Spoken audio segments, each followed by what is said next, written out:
Alors bonjour à tous, merci pour ceux qui viennent de nous rejoindre. Donc avec moi sur scène Nathalie Beger qui est responsable du digital chez Quechua. Et aujourd'hui elle va nous parler de l'hyperconcurrence dans le secteur du e-commerce, comment agir et réagir. À toi Nathalie. Merci. Bonjour à tous. Donc Nathalie, ça fait 10 ans que je travaille dans le e-commerce. J'ai commencé ma carrière en Chine, à Shanghai, pour myfab.com, si certains ont connu à l'époque cette start-up. Et ensuite, j'ai rejoint l'équipe Decathlon depuis 7 ans.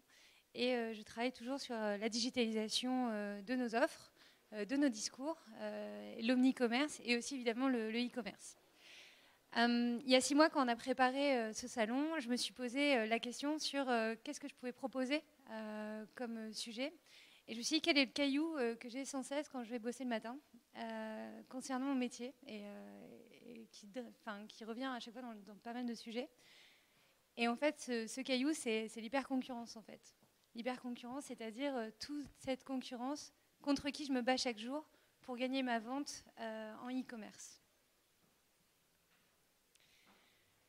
Donc, il y a une démultiplication des acteurs, il y a de plus en plus de sites internet, et en plus, la concurrence, maintenant, elle vient d'au-delà des frontières. Je vais vous raconter un exemple tout simple. J'étais directrice commerciale omni-commerce il y a 1 an, et dans ce cadre-là, j'aidais les directeurs commerciaux en pays à développer le e-commerce quand il n'y avait pas d'équipe dédiée, en fait. Donc, je suis allée en Hongrie, et on a commencé à regarder quels étaient les concurrents sur Internet Decathlon. Et on a commencé à regarder, et eux avaient fait une étude au préalable. Et chose ultra surprenante, nos concurrents n'étaient pas forcément de Hongrie, mais plutôt d'Allemagne, d'Angleterre, d'Autriche et des États-Unis. Donc les sites qui venaient concurrencer mon site n'étaient même pas implantés dans le pays, alors que moi j'étais implantée. En Allemagne c'est pareil, mes concurrents ne sont pas allemands, enfin ils sont allemands aussi, mais ils sont russes, anglais, français, et il y a un choix de dingue sur Internet. Donc on est vraiment sur la vente du même produit avec une concurrence de prix. Donc je vais aussi vous expliquer le parcours client quand on est par exemple chez Cdiscount. Un client qui va acheter une machine à laver. Il va ouvrir 25 onglets, il va mettre 4 jours environ pour acheter sa machine à laver. Au début, il va taper machine à laver, puis machine à laver 60 ou 90, enfin la taille, puis les options qu'il veut, puis la classe énergétique, etc. Il va aller voir les informations sur plein de sites, dont le site de marque, et au final, il va aller chercher quoi? Le prix. Donc, il va aller chez Cdiscount. Le parcours client de chez Decathlon, pour l'attente, il dure 1 semaine. Pour 40% de mes clients, c'est 1 semaine. C'est-à-dire que le premier jour, les clients ils vont taper tente. Okay. Ensuite, ils vont commencer à dire tente de randonnée légère 2 personnes, tente de randonnée légère 2 personnes avec abside. Parce que le client, au fur et à mesure de ses recherches, est devenu de plus en plus renseigné sur le sujet. Et du coup, il va observer plein de sites pour valider son achat.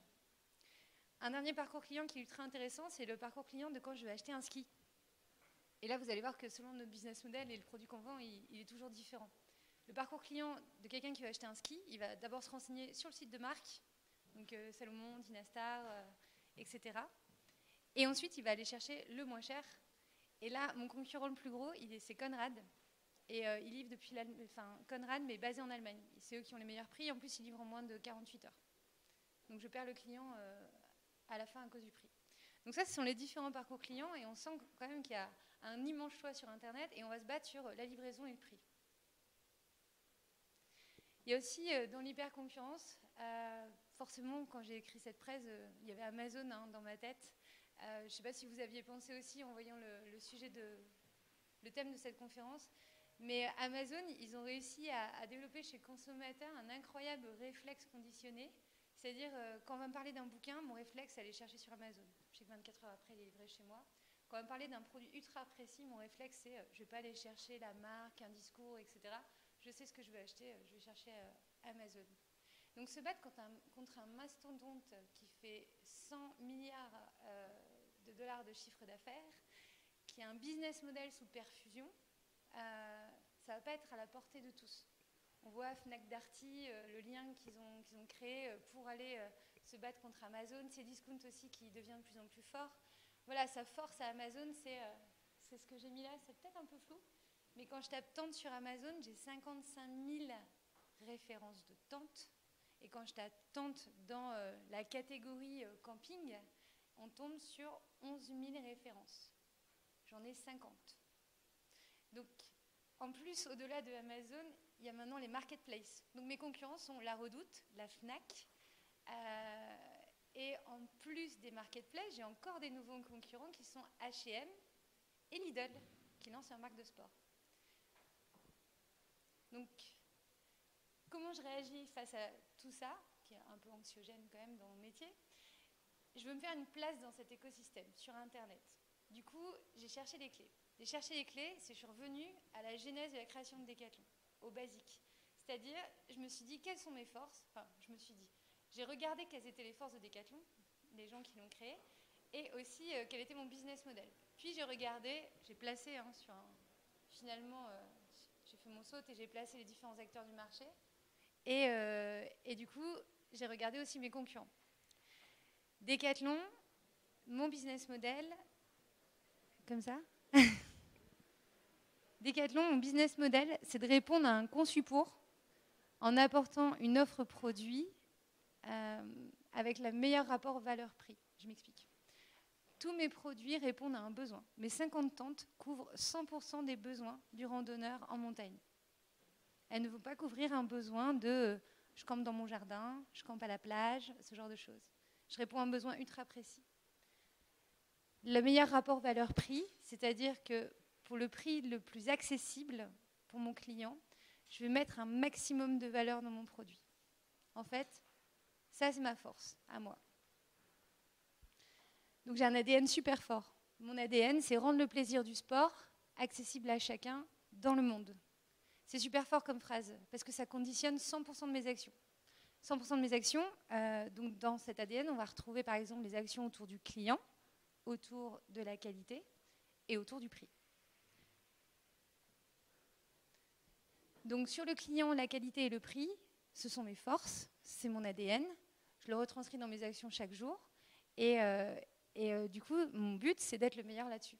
Je ne vais pas être le meilleur sur la livraison. Je ne vais pas être le meilleur en nombre de références. Je ne vais peut-être pas être le meilleur sur le premier prix de la tente. Par contre, je serai le meilleur sur mon rapport qualité-prix sur ma tente. Lidl, eux, ils veulent être les meilleurs sur proposer un style de vie sain, par exemple. Ikea, pour eux, c'est créer les meilleurs produits pour le quotidien. C'est pour ça qu'ils ont fait un vélo. Decathlon, dans mon client, ce que je veux lui apporter, c'est par exemple l'expérience. Quand vous allez aller dans des magasins Decathlon, vous verrez, si vous voulez acheter une chaussure de randonnée, on va vous faire tester la chaussure sur une petite pente comme ça de cailloux pour vous montrer que la chaussure, elle accroche. Et que c'est pour ça qu'il ne faut pas acheter une chaussure de running. La chaussure de running, dans le rayon, on va vous la faire essayer sur une piste de running. Et tout part de l'expérience. Donc l'expérience est super importante. Mon client, donc, il doit tester son produit. C'est-à-dire que demain, vous allez acheter un produit chez Decathlon, vous allez courir avec, une fois, 2 fois, il ne vous va pas, vous allez le ramener, on vous rembourse. C'est super important pour nous. Ensuite, mon client, il faut qu'il soit satisfait ou satisfait. Decathlon, par exemple, les avis clients, si vous mettez un avis inférieur à la note de 3, vous allez recevoir une réponse personnalisée par le chef de produit en moins de 48 heures. Et votre avis va être pris en compte pour les prochains développements de produits. Par exemple, le casque de vélo d'Alain, que j'ai croisé tout à l'heure, qui lui fait extrêmement mal au niveau de la tâche, et s'il va mettre un avis en disant voilà, mon casque me fait mal au niveau de la tâche, on va prendre en compte cet avis client dans la conception du casque l'année prochaine. Les avis clients, on en a en moyenne 25 par produit sur le site internet, et ils ont tous une réponse. Un produit qui a moins de 3 sur 5 est retiré de la vente. Quand vous avez presque bientôt 1000 magasins dans le monde et que vous êtes sur 35 pays, retirer un produit de la vente, c'est un engagement super fort. Il y a aussi les retours. Donc, au-delà du remboursement si le produit ne vous va pas, si au bout de 3 ans, votre produit est cassé, on n'arrive pas à le réparer, on vous l'échange. Les produits sont en moyenne garantis 2 ans, certains 5 ans, et même maintenant 10 ans. Donc l'objectif, c'est vraiment de proposer aux clients un service pour qu'ils ne soient jamais déçus. Il y a aussi maintenant, on parle beaucoup de la réparation. On a l'image de Patagonia qui est organisée. Je ne sais pas si vous avez déjà entendu Warnwear, le projet de Patagonia. Ils ont un minibus qui se balade aux États-Unis et en France, des magasins qui font des événements ponctuels. Vous ramenez n'importe quel produit, on vous le répare. Et la dernière campagne de pub sur le sujet par Patagonia, c'était voici notre nouvelle polaire, ne l'achetez pas, venez réparer plutôt la vôtre si vous en avez déjà une. Donc c'était n'achetez pas ce produit en fait, venez réparer le vôtre. C'était super fort comme promesse. Et moi je me suis dit, mais chez Decathlon on fait ça depuis toujours, mais on ne l'explique pas. Donc on a créé le projet Second Life, où on vient expliquer aux clients qu'on répare vos produits, même s'il a 15 ans, et que nous on trouve ça génial que vous gardiez super longtemps votre produit. Et que dans la conception de notre produit, on fait en sorte d'utiliser des matières premières et des pièces qui existent déjà sur le marché, qui existeront encore dans 5 ans, pour vous garantir une réparation. Donc ça, c'est encore quelque chose qu'on fait pour le client et la qualité des produits. Et enfin, le prix. On a chez Decathlon, au début de chaque rayon, que ce soit sur Internet et en magasin, on a au début de chaque rayon les premiers prix techniques. On les appelait les produits bleus avant. Premier prix technique, c'est une panoplie complète. C'est-à-dire que pour 25 €, je te propose d'aller courir avec des produits Kalenji et de pouvoir commencer une pratique. Pour 25 €, tu auras les chaussures, le collant, le t-shirt et le bras pour les jeunes filles. Donc il y aura vraiment toute la panoplie pour pouvoir aller courir. L'innovation, c'est super important pour nous aussi, parce qu'être premier prix, c'est bien, mais avec une base innovante, c'est encore mieux. C'est pour ça qu'aujourd'hui, d'ailleurs, on a les Innovation Awards chez Decathlon. C'est chaque année, et les marques sont poussées à innover sans cesse sur leurs produits. Enfin, pour rester aligné avec notre ADN, imaginons qu'en fin d'année, j'ai réalisé plus de marge que prévu sur mon site e-commerce. C'est trop cool. Il y en a certains, ils auraient réinvesti ça peut-être dans de la pub ou dans le développement de nouvelles pages ou dans quelque chose, des campagnes, ce genre de choses. Nous, en fait, on s'engage en début d'année à respecter une marge et donc à un résultat à la fin de l'année. Je ne vais pas aller au-delà de ça. Ce n'est pas dans mon intérêt. Mon intérêt, c'est quoi? C'est de rendre accessible le sport au plus grand nombre. Donc, ce que je vais faire, c'est que la marge que j'ai générée en plus, je vais la rendre au client. Je vais baisser mes prix. Si j'ai réussi à faire plus de résultats, c'est que finalement, je pouvais faire des produits moins chers. Et donc, on va réajuster nos prix. Voilà, c'est comme ça qu'on travaille sur nos forces et qu'on arrive toujours à être les meilleurs et à proposer aujourd'hui des produits qui sont toujours moins chers, pas en rognant sur la qualité, mais en rognant sur l'innovation, en cherchant des nouvelles idées pour faire en sorte que notre tente reste toujours en dessous de 50 €, avec un premier prix quand même à 22,95 €. Évidemment, il y aura des difficultés encore à surmonter. Il y a des marques qui ont des positionnements vraiment équivalents à leurs concurrents. Nous, ce n'est pas le cas. Nos forces nous ont permis d'être forts sur un ADN qu'on est le seul à avoir dans le domaine du sport. Donc c'est plutôt une chance. Pour moi, Amazon, la Fnac, les marketplaces, évidemment, c'est un risque parce qu'ils proposent plein de produits, il a 11 000 références. Et quand la Fnac remonte devant moi sur certaines catégories de produits en référencement naturel, c'est un peu dur. Par contre, c'est un peu... On dit chez nous, touche à tout, bon à rien. C'est un peu dur. Mais je veux dire par là qu'ils n'auront pas tous les conseils, le service client, la qualité, la technicité, et ils n'auront pas un produit pour chaque usage. Ils auront peut-être 10 produits pour un usage, 15 produits pour un autre, 0 pour un autre usage. Dans le domaine du sport, on a plusieurs niveaux. On a débutant, intermédiaire et plutôt confirmé.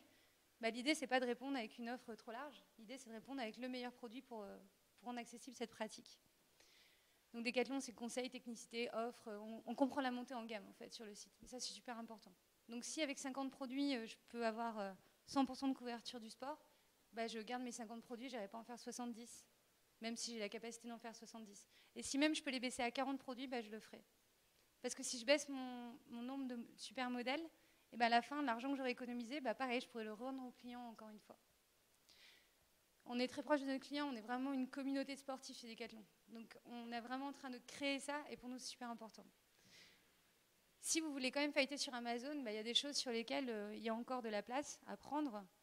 Par exemple, penser local. Peut-être qu'Amazon il est fort sur la livraison en 1 heure sur Paris, mais peut-être que vous êtes implanté à Clermont-Ferrand et que vous pouvez faire quelque chose de super fort sur cette ville. Il y a aussi la personnalisation de la relation. Moi, là, quand j'ai contacté Smeg, parce que sur Internet, il n'y a aucun produit qui a la même couleur selon les photos, j'ai dit, impossible de choisir un frigo chez vous. Les couleurs ne sont pas du tout identiques selon le site sur lequel on consulte. Et ils vous envoient un petit mot tout de suite, en 24 heures chez vous, avec les Pantone des couleurs de leur marque. Quand vous allez contacter T-shirt Store, le mec va vous tutoyer, vous envoyer une réponse écrite et il met un carambar dans l'enveloppe. C'est des petites choses comme ça. Snow Leader, ils envoient un produit à chaque fois avec un reblochon. Donc voilà, il y a des petites choses qui font que finalement, on peut créer de l'attachement rapprocher, enfin être plus proche, avoir une certaine proximité avec le client, c'est super important. En quoi c'est gagnant d'être super fort et le meilleur sur ses forces, sur son ADN. Rester focus sur son ADN pour l'entreprise, déjà, c'est super fort. Chez Decathlon, on est nombreux. Rien que chez Keshu, on est 300.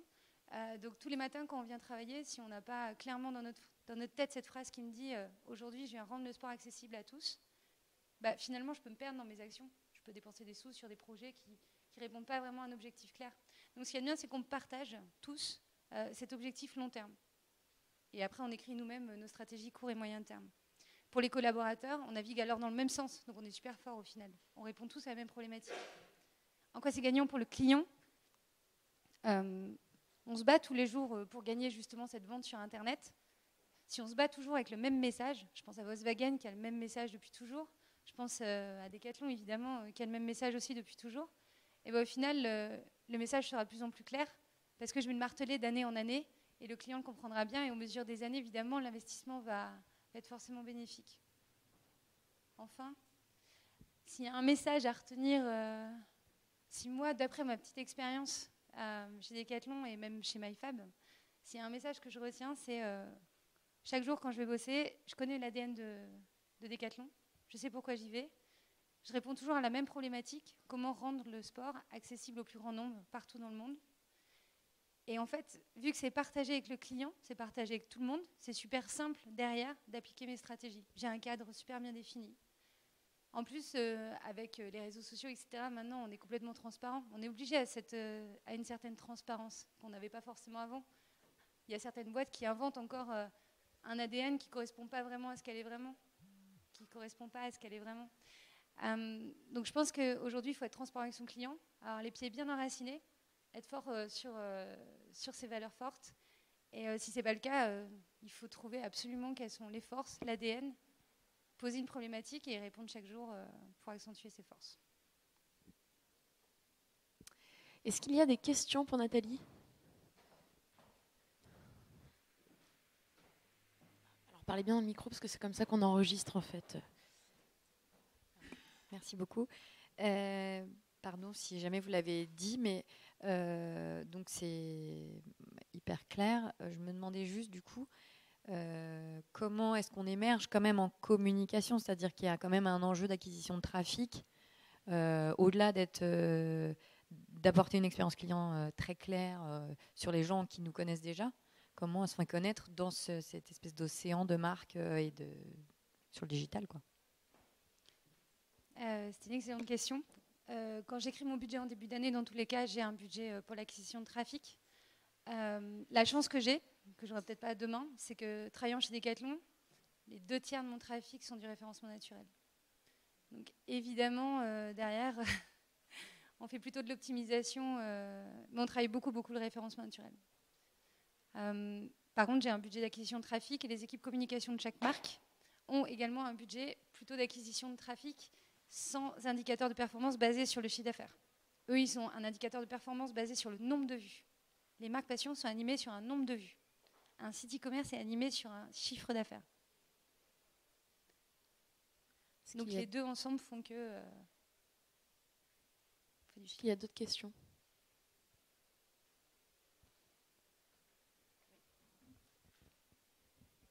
Vous parliez des concurrents, mais je pense par exemple à AliExpress, du sport. Ils ne sont pas spécialisés sport, mais c'est multigénéraliste comme Amazon. Est-ce que c'est pas, ils vendent des vélos pliables ou est-ce que c'est pas un concurrent pour vous ? Est-ce que c'est pas AliExpress, Alibaba, la marketplace chinoise. Oui, évidemment. Alibaba, ils arrivent. Ils sont très forts également. Si, c'est un concurrent par le nombre de références qu'il proposera. J'ai oublié de préciser quelque chose, c'est les produits Decathlon sont vendus uniquement chez Decathlon. Donc ma force, c'est de ne pas aller me battre sur le prix en fait, parce que mon produit n'est pas comparable à un autre. Par contre, je sais que dans le développement de produits, quand on sort un produit en magasin, la doudoune Quechua qui protège jusqu'à moins 10 degrés, je sais qu'elle est au minimum 30% inférieure au prix des concurrents, parce que chez Decathlon, notre but, c'est de ne pas faire de marge, pas trop en fait. On est très animé sur la marge qu'on fait sur nos produits. Donc du coup, je sais que mon produit sera forcément à qualité équivalente, moins cher qu'un concurrent.